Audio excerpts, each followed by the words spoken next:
नाज़रीन तव्हांखे ॿुधाईंदा हलूं त उमरकोट में शादी थियण बाद मुड़ुस ऐं साहुरनि न्याणी जो 2 सालनि खां वारसनि सां मिलण बंदि करे छॾियो।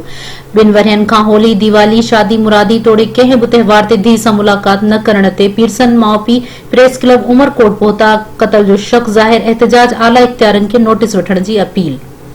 रिपोर्ट दर्शन दे भील मुताबिक उमरकोट भरसां ओड धनासर जे रहवासी पीरसन प्यारो ओड ऐं संदस घरवारी प्रेस क्लब उमरकोट पहुची एहतजाजी मुज़ाहिरो कंदे दाहियो आहे त संदस धी लक्ष्मी जी 2 साल अॻु ॻोठ वलहार जे रहवासी मोती ओड सां शादी थी हुई, जेका कुछ ॾींहनि बाद न्याणी खे मुड़ुस ऐं साहुरनि रोके छॾियो, मारकुट बि कंदा हुआ। हिन वक़्त खां पोइ हुननि जीअं असांजी धीउ खे रोकियो आहे त हुन खां पोइ असांजी वरी मुलाक़ात बि न थियण ॾिनी वई आहे।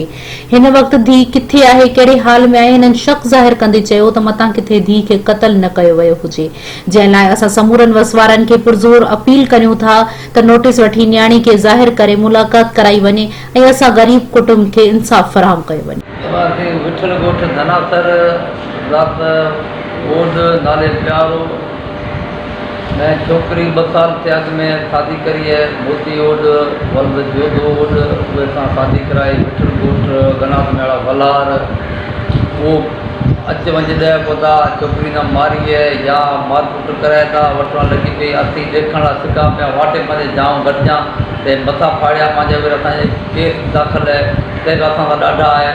उहो असांजी को मदद थिए कोन्ह थी, असीं मुश्किल माण्हू